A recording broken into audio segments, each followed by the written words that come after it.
क्या श्रीलंका ही रामायण वाली असली लंका है? जरा सोचिए, हजारों साल पहले भगवान राम ने जिस लंका का युद्ध में विनाश किया, क्या वो आज की श्रीलंका थी, या फिर वो किसी और कहीं ज्यादा विशाल डूबे हुए महादेश पर बसी थी? रामायण पढ़ते ही दिमाग में एक नाम आता है, लंका। लेकिन एक सवाल आज तक इतिहास, विज्ञान और पुराण सबको उलझाए हुए है। क्या वो लंका यही 30 किलोमीटर दूर दिखने वाली श्रीलंका थी, या वो एक खोया हुआ, डूबा हुआ महाद्वीप था जिसका नाम था कुमारी खंडम? वाल्मीकि रामायण साफ लिखती है, लंका समुद्र के बीचों बीच स्थित एक विशाल स्वर्ण नगरी थी। लेकिन आज की श्रीलंका तो सिर्फ भारत से 30 किलोमीटर दूर है। रामायण में जिस दूरी का जिक्र है वो इससे कई गुना ज्यादा बताई जाती है। और सबसे बड़ा सवाल, अगर रावण की लंका इतनी पास थी तो वानर सेना को समुद्र बांधने की जरूरत क्यों पड़ी? रावण की लंका का वर्णन ऐसा है कि लगता है जैसे वो एक पूरा महाद्वीप था। ऊंचे ऊंचे स्वर्ण महल, धन से भरा नगर और चारों ओर समुद्र। इतिहासकारों के अनुसार आज की श्रीलंका रावण की लंका जितनी बड़ी नहीं है।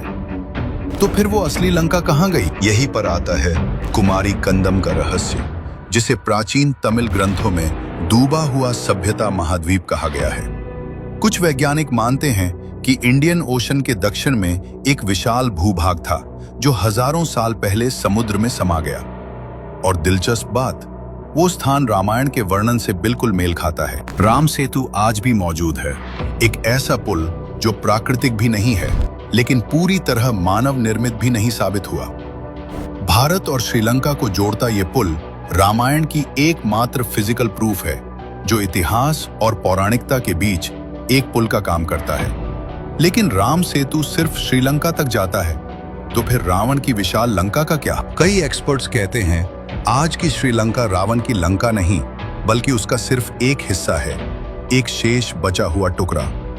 असली स्वर्ण लंका हो सकता है कि इंडियन ओशन में कुमारी कंदम के नाम से मौजूद रही हो, जो त्रेता युग के बाद समुद्र में डूब गई। मतलब रावण की लंका आज की श्रीलंका नहीं बल्कि एक खोया हुआ महाद्वीप थी। आज भी हिंद महासागर की गहराइयों में विशाल संरचनाएं मिली हैं, कुछ रहस्यमयी, कुछ मानव निर्मित जैसी।